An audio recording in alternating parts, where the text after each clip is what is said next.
Ibihe byiza bakurikirana Ubukungu Talks, hari ikiganiro nanjye nari nabonye nshaka gushyiraho comment zanjye.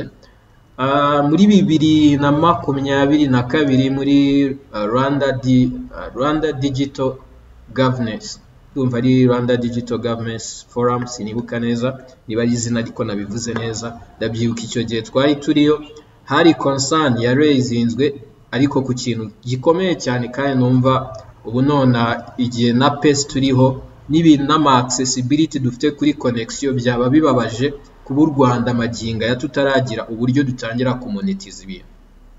Ndabivugira iki? Urabona abantu wa content creators babona amafaranga menshi kubera ibintu by'ama ads. Ni nayo mpamvu maginga ya ntago ushobora kuregisteringa YouTube channel yawe ngo yandike iri mu Rwanda bizagira ikintu ikumarira. Yagize audience keretse ufite modo yawe n'uburyo bwa patience cyangwa se n'uburyo wihangana ku buryo uzagira audience nini, hanyuma uka attracting ama company yigenga cyangwa se yigenga kugira yamamaze mu biganiro byawe. Ibwo nibwo buryo bwiza bwonyine wabonamo amafaranga uramutse uregisterinze YouTube channel yawe hano. Ariko abandi bose bazifite zifite ahandi hantu ziregisterinze, ariko nta kuvuga ngo ariko ntago bari mu Rwanda, kabone nubwo audience yawe yabiri mu Rwanda. Ibyo bintu ni ikintu gikomeye cyane kandi kibangamira iyindi industry yitwa wenda content creation, cyangwa se iyo ni industry kwayo yari isanzwe ifite uko imeze, ariko cyane cyane abungukira muri izi digital platform. Ibi mpamvu ari ikintu cy'ingenzi ni iki? None hakuba yego abenshi hari igihe ujya ubona n'abantu benshi bataranamenya n'icyo copyright cyari cyo, no gufata n'ikintu kiri common use cyangwa se ikintu cyane creative common. Izi ngizi ushobora kuba ziri hano zikaba zanakoreshwa ahandi, nk'uko wenda bimwe mu biganiro byanjye mwabibonye ni creative commons. Ushobora kugiterura, akenshi nanakuyeho nanuza na logo ya company cyangwa se the brain behind ibi byose, abamfasha kubitegura n'iki bari muri team y'Ubukungu Talks. Ibi byose uko biba hari ababamfashije, nukugero ngiye ibiganiro byose mubona nakoze gutya ushobora kubifata ukabijyana ahandi ukongera ukabirepublia, nta kibazo kiba gihari. Iyi industry ya content creation ni industry imeze nkaho iri kubuminga, ariko igatuma abantu noneho muri iki kintu cya audience hari ibintu byinshi dushiduka kuzajya tureacta kuri buri kintu cyose kibaye, tukazashiduka turi no kwikiringaho kugira ngo tuyizamure. Impamvu digital iyi ngiyi nayo yaje ari iki? Yaje abantu bose bashaka kuyigira ibintu by'ubunyamakuru, bahita babyita ngo journal, ngo public journalism, sinzi ukuntu babyita, abantu babyiga wenda murambabarira. Ni urugero nyine buri muntu wese yaba umunyamakuru. Ahangaha byaraje content creation, abantu bagiye kuri Twitter bagerageza kugira ibiceri babona. YouTube yari isanzwe bishyura, abari kuri TikTok, abari kuri Facebook, ahantu hose murabona ko ni ibintu bimeze nk'aho biri hamwe. So bino bintu rero rimwe na rimwe ntago waza ngo ugiye kuvangura biregulatinga direct. Ushobora kusanga hari ibintu byinshi utari witeguye washidutse byaje. Nakunze gutanga urugero, e-commerce muri China ndabyibuka iza na byayibatwaye imyaka irenga 10 kugira batangire kuyifuri regulated, kwako ama innovation, ibitekerezo bishyashya, kuko iyo ikintu kije kiri evolving cyangwa se kirakura. Nukuvuga ngo iyo gikuze bisaba igihe kinini kugira murebe infrastructure ubundi yitwara gute, kuko ushobora kuregulatinga nk'uko muri Amerika babiregulatinze, ariko aba content creators cyangwa se abarema izo nkuru mu Rwanda batitwara nk'abanyamerika. Ngiye njya ntanga urugero nkababwira nti iyo mureba filime zo mu Rwanda uburyo zikinnye, ntago wazigereranya na filime zo muri Amerika, kubera yuko investment baba bashyizemo ziratandukanye, n'ibyo baba biteze kuri investment yabyo nabyo biratandukanye. Bityo bo icyo bakora ni ikintu gucreate content, bibara nk'ari gucreate content kugira ngo binjize ntuza abantu benshi baza muri ibyo bintu, kugira ngo bo barebe yuko baza kubamamaza. Bihita bigaruka muri cya kindi kimwe, binasobanura ko niyo babashyize muri association nayo kugira ngo ibiregire birabagora, bahita bifashisha uko basanzwe bakora na innovation bazanamo, ubona yuko zijyanye nuko bameze. Ariko hari nk'ibintu byinshi n'ubu nonaha umbwiye ngo genda ugira inama muri cinema, n'urugero ngiye ku giti cyanjye, hari ibintu byinshi, hari ama reform menshi cyane byasaba ko bashyiramo. no gushyira hamwe n'uburyo badistribuwa bakareka kubanza kubigira ibintu byabo cyane bakagerageza kubigira ibya benshi cyane byanakunda noneho tugatangira no kubikoresha nka soft power. Impamvu mbabwira ibi ngibi nuko ibyo bintu nabaye mu economy nabibonye. N'urugero abantu barebye content z'abashinwa baragiye bakavaringa audience yabo, barangije batangira kuzana concept yuko ibintu byabo kubera babishyize hamwe bagenda bashyiramo ama creativity bigera ku bintu bashyize kuri standard n'ibikoresho ntago bahendana hagati yabo kugira ngo bakreye content n'aba producer habaho harmonization bireka kuvuga ngo ngiye mbimenye nyenyine gutya kugira ngo content imaje kuba standard aba producer bose bamaje kumera nkaho bari kuri level imwe bato itangira noneho ari abantu beza bashaka kuba beza kurushaho. Bisobanuye ko iyo mwabaye beza mukaba bishaka kuba beza kurushaho bita bikurura cya kintu kimwe cy'ingenzi ari cyo kuvuga ngo mu public ahantu henshi ku isi. Ni nayo mpamvu iri kureba filime y'abanyakoreya hari ukuntu yitega niyo urimo urareba teleserie yo muri Philippines iza imeze nk'izo mu Rwanda ariko hari impamvu mubona itendinga kuba yarebwa n'abantu bose nabo barakivolvinga. Bityo icyo nacyo ni ikindi kintu aho mbaye urugero kuri cinema. Ubwo kuri ibi ngibi nanone byo gufata ikintu cyitwa monetization abantu benshi hano nagiye mbibona abantu bariga bagakura ntago ari ukubanenga ahubwo ni ukukwereka jana abantu baheramo. N'urugero abangaba bamanaging ibihangano kera umuntu yabaga mu manager uzi gushakira abantu ari uko ababonera igitaramo akababonera ababambika wenda akazijya no kuzauploadinga kuri YouTube akashyira kuri Spotify zitaraza cyangwa se bakabicuruza ku ma DVD. Uwo muntu yabaga ari umwe expert muri ako gakino. Ariko umuntu wize ibi bintu cyangwa se umuntu uzi ko iyi systeme cyangwa se iyi digital economy ikora arabizi yuko ibyo ngibyo biri too basic ni utuntu dutoya mu nyanja nini kuko uwo muntu wamumanaginze neza nk'umuntu akaba brand hari ibindi bintu yakattractinga birenze zira content abashyira hari ku buryo bigera n'ahantu nawe ubwe iha value.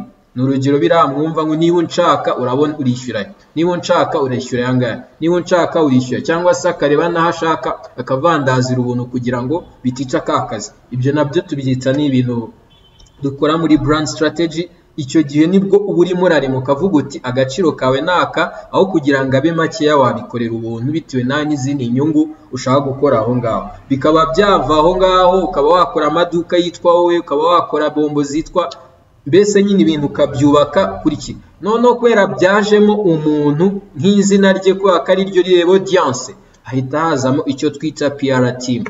Iyo PR team cyangwa se ababaye hanze murabizi igenzura ubuzima bw'uwo muntu ibyo arya ibyo anywa abahura nabyo iyo yagize ikibazo abamuburanira abatanga statement ku buryo uwo muntu role ye ibiri passive byose bimukorerwa baba bamugiriye ariko agirwa inama kandi nawe akabyumva ntabwo yikora ibyo ashaka kubera ko buri mwanzuro wose afashe ntago ari we wenyine ni empire zimwubakiyeho. Icyo gihe kurema ecosystem akazi kakaremwa nta kibazo kiba kiri bubeho. Bita bigaruka noneho kuri cya kintu cy'ingenzi twari twakomeje tuvugaho cyanoza cya content creation. Igihe kirageze ko YouTube imaje kubika ahantu h'ingenzi cyane abantu bakura amaramuko mu buryo bwo gukreya imirimo no mu buryo bwo kumotiva abantu guthinkinga outside of the box. Ahantu naho byagakwiye kuba byigwaho naho hakaba monetized naho hakaba hafungurirwa izi platform ku buryo izi Google AdSense cyangwa se aya ma ad muri Force cyangwa se mugomba kureba n'ubundi nayo hari ikintu azajya yungukira abantu. Ko birababaje yuko ama platform yose turi gukoresha ama ads yuzuyeho ariko twe nta kintu kinjira mu buryo bwa return. Ibi biba ari byiza kuri izo platform ko yakozo ntacyo zireba. Nk'urugero ROI ya YouTube bivuga yuko hari content barebaho ads kabone nubwo YouTube yaba itishyuye. Abari hanze murabizi n'urugero kera wavuga ko ads ni umuntu washakaga ko ziza kujyamo ariko ubu ngubu amategeko mashya ya YouTube ads zishobora kujyamo yo ku bushake bwawe mu gihe niba ufite aba subscribers 100 ariko hari content wigeze kugira igira wenda views nk'ibihumbi 10 icyo gihe ntuza YouTube ishatse yatishyiraho ads kandi iyo ads kuyireba no kute cyangwa se waba bayirebye nta mafaranga biri bwinjirize nyiri content creator ufite abasabu bake. Bityo iyi economy iri kuba more saturated byaba bibabaje igihe izemerwa nta nyungu nini biri bugire abanyarwanda, kuko nje mpamya neza yuko uko uwo muntu abona amafaranga azashora mu maofisi, azashora mu bandi bantu bamufasha gukreya content kugira ngo losing cyangwa datakaza audience, inyungu ntabwo zizaba ziri kuri we wenyine, inyungu zizagaruka kuri uri. Ikindi kintu nanone nawe ndi kuvuga, icyo gihe iyo yakoze office revenue ni nyinshi cyane. Reka dufate urugero kugira ngo abantu bumve uburemere bw'iki kintu. Iyo akoze office yishyura ubukode bwawe, yaba ari muri ya mazu ari muri zone hafi y'imihanda, akishyura TVA ku nzu arimo aragira iki, inzu arimo arabamo. Icyo gihe iyo yahaye abantu akazi, yabahemba yo bumvikanye, kuko umushahara n'ubwumvikane bw'umukoresha n'umukozi, sibyo? Abo bantu babiri iyo bumvikanye ashobora kudictatinga audience ni nari bugeme. Ejo yaha aba international ari amafaranga ya allowance ari igihe yamuha akiga muri kaminuza, yani hari ibibazo byinshi usolvinze, cyangwa se icyo gihe bituma wa mwana, niba leta yatinze kwishyura, wa mwana ahibasha kuba yakihangana kubera yuko agifite ikindi kintu cyo kuba ahugiyemo. Bityo ibingibi bizahita bituma hafunguka iki, bizahita bituma hafunguka noneho ama-schools menshi yigisha abana gukora live streaming, ama-schools cyangwa se amashuri menshi yigisha abana gukoresha e-commerce, kubera ko icyo gihe umunyarwanda zibona nk'umu global citizen, cyangwa se umuntu utuye mu isi yose cyangwa afiteho access kurusha uko atuye mu isi ariko abantu afiteho access ari abanyarwanda gusa. So ibi bintu ni ibintu by'ingenzi cyane bagomba kwigaho, kubera yuko iyi economy tugezemo none no leveraging ibintu byose ugakorera kuri Fiverr. Ni ukuvuga ngo Fiverr nibijemo, PayPal nayo wenda urugero ize, cyangwa haza ubundi buryo umuntu yakishyurwa direct bihuza n'amakonte, ibintu byanuza byose umuntu ahitemo aho amakuru yajya. N'ubundi data zacu ziratwarwa, kandi akenshi zitwarwa ku buntu n'abantu tutabigizemo uruhare, just kuba twemeye accept cookies, data zacu zikagenda, cyangwa se tugatanga consent zacu kugira ngo twaccessinga ayo ma platform. Rero rimwe na rimwe hari igihe ntacyo biba bitwaye no kuba iyo card ya wayihuza n'izo, as long as nawe hari inyungu direct uri kubona, kuko amafaranga ari buze yinjire muri economy yakoresha. Ikindi kintu cya nyuma ari nacyo mponsorezaho, iyi economy iri muri economics nyinshi zishobora gushokesinga talent umuntu afite. Ubu none hari abahanga mu kuvuga, hari abahanga mu ma event, hari abahanga mu ma MC, hari n'ababeretse ko bazi gukora comedy, mwamenye barimo baragira umumaro muri real life, ariko mwamenye muri iyi economy. Ibaze rero iri motivated mu buryo bwa incentives zituma umuntu keeping going on, kuko icyo gihe n'ababona make aragumya kore, aragumya agume mu gakino. Uko umuntu aguma mu bintu aba dictated na audience, kandi uko audience mu dictating icyo gihe bituma hari ibyo ahindura mu mikorere ye, hari ibyo abasha gutunganya, twese tukabyungukiramo. Bityo iyi bill tuzagumya tubi pushing, kuko nanjye nizerera muri digital economy na revolutionary ideas zirimo zirafata isi zikayijyana ku bindi, kuko ubu none nibigera mu buryo bwa tokenization, ubu nibwo abantu tugiye kugeraho, tukaba twaka exchanging aya ma tokens tukayahinduramo amafaranga, ibyo bya USDT. Ibyo byose ni ibintu byiza, ariko abanyarwanda cyangwa tuzajya dushiduka turi kubimenya byatinze mu gihe rino power two kubikora. Ko ndahamya neza ko iyo ibintu bya digital space, blockchain space, ibintu bya culture y'uburezi yabayeho, ndahamya neza ko muri 2017 mu ba top owners baba Bitcoin abanyarwanda bari barimo, kuko ni intuza yari optional kuri twebwe twari dufite internet, twari dufite penetration nziza. Icyo gihe ama platform yaba ari eligible y'umunyarwanda kuba yakiyandikishaho, icyo gihe twari we dufitemo ama account. Icyo gihe hari abaguza ama cryptos cyangwa se ama coins akiri make, abantu bagafata risk. Ubu ngubu tuba dufite n'abamiliyarderi benshi mu mafaranga y'amanyarwanda barimo baragira naho beinvestisa bakora ubucuruzi cyangwa icyo bakora cyo cyose.